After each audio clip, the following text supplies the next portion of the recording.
Recent में एक shocking incident ने लोगों का ध्यान अपनी तरफ खींचा है।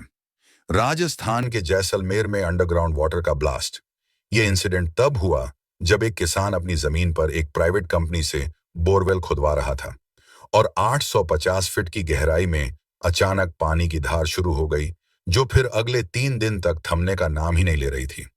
सोशल मीडिया पर इसे प्राचीन और पौराणिक सरस्वती नदी से जोड़ने वाली थ्योरीज वायरल हो रही हैं, जो हजारों साल पहले एक्सटिंक्ट हो गई थी। सरस्वती नदी भारतीय इतिहास में पौराणिक और सांस्कृतिक महत्व रखती है। प्राचीन ग्रंथों में इसे एक विशाल नदी के रूप में वर्णित किया गया है।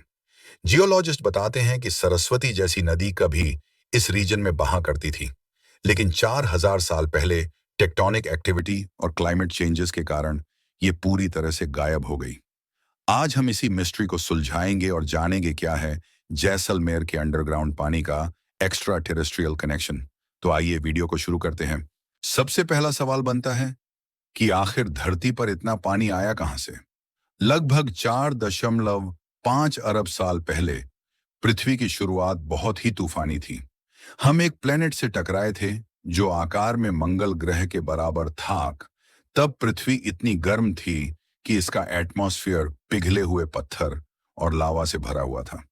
इस गर्मी ने धरती में मौजूद पानी को भाप बना दिया, लेकिन जैसे जैसे पृथ्वी ठंडी हुई, इसकी सतह पर कुछ नया बनने लगा, लिक्विड वाटर। आज ये नॉर्मल लगता है, लेकिन तब ये नॉर्मल नहीं था, क्योंकि पृथ्वी सूर्य के बहुत करीब थी। हमारा सोलर सिस्टम एक फटे हुए तारे के अवशेषों से बना था, एक नेबुले से। जब धूल और गैस कोलैप्स हुई, तो वह हमारे सूर्य में बदल गई। सूर्य की ग्रेविटी ने बाकी धूल को अपने चारों ओर घुमाना शुरू कर दिया, जिससे एक प्रो प्लैनेटरी डिस्क बनी। इस डिस्क के हमारे हिस्से में आयरन और सिलिका थे, जिससे अर्थ एक रॉकी प्लैनेट बन गया। और पानी के दो इंग्रेडिएंट में से एक, ऑक्सीजन आयरन और सिलिका के साथ मोलेक्युलर बॉन्ड बनाकर अर्थ पर बड़ी मात्रा में मौजूद थी। हाइड्रोजन हल्का होने के कारण सूर्य से दूर चला गया और वहां बर्फ के रूप में जमा हुआ। बाहरी सौरमंडल से अक्सर एस्टेरॉइड्स और मीटियोराइट्स हमारे प्लैनेट से टकराते रहे हैं, जिनमें एक प्रकार का मीटियोराइट्स है कॉन्ड्राइट्स, जो पानी को अपने अंदर के मिनरल्स में स्टोर रखता है। लगभग 4 अरब साल पहले इन एस्टेरॉइड्स और मीटियोराइट्स के पिघलने से वेपराइज हुआ पानी, जो अर्थ के एटमॉस्फेयर में मौजूद था, धीरे धीरे ठंडा होकर बरसने लगा और अर्थ पर अर्ली ओशंस का जन्म हुआ।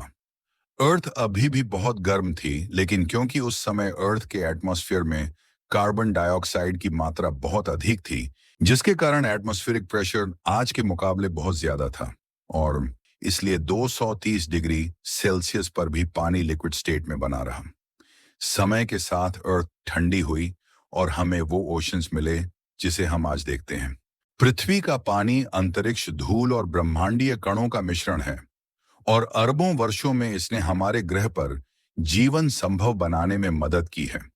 तो अगली बार जब आप पानी का घूंट लें, तो याद रखें कि इसका लंबा और जटिल सफर सितारों से शुरू हुआ था। यही पानी आज हमें ओशंस, ग्लेशियर्स और अंडरग्राउंड वाटर के फॉर्म में दिखता है, जैसे जैसलमेर में निकला underground water. Jaisalmer Thar desert के केंद्र में स्थित एक शहर है, जो दुनिया के सबसे ड्राई रीजन्स में से एक है। हालांकि यह क्षेत्र हमेशा रेगिस्तान नहीं था। हिस्टोरिकल और जियोलॉजिकल स्टडीज से पता चलता है कि थार भी कभी नदियों का, वेटलैंड्स और डाइवर्स इकोसिस्टम्स का घर था। थार, जिसे ग्रेट इंडियन डेजर्ट के नाम से भी जाना जाता है, जियोलॉजिकल व्यू से एक कंपैरेटिवली यंग डेजर्ट है। इसका निर्माण क्लाइमेटिक चेंजेस और टेक्टोनिक एक्टिविटीज का रिजल्ट है। थार डेजर्ट का फॉर्मेशन लगभग 4000 से 10,000 साल पहले शुरू हुआ था। मरुस्थल बनने से पहले थार उपजाऊ था, जिसमें नदियां और थ्राइविंग इकोसिस्टम थे। जियोलॉजिकल फैक्ट जैसे सैटेलाइट इमेजेस और सेडिमेंट्री एनालिसिस एक प्रमुख रिवर सिस्टम की प्रेजेंस का संकेत देते हैं, जिसे अक्सर एंशिएंट सरस्वती नदी से जोड़ा जाता है। ये नदियां संभवतः हिमालय से पिघले हुए ग्लेशियरों और मौसमी मानसून से बनती थीं। एंशिएंट लेक्स जैसे सांभर झील, जिसका जिक्र महाभारत में भी मिलता है, और राजस्थान की अन्य झीलों के एविडेंस ये बताते हैं कि इस क्षेत्र में पानी के बहुत सारे सोर्सेस थे। कुछ अध्ययन यह सुझाव देते हैं कि इस रीजन में सूखा पड़ना लगभग 7 से 8 मिलियन साल पहले शुरू हो गया था, जो हिमालयस के अपलिफ्ट और मॉनसून सिस्टम में चेंजेस के कारण हुआ।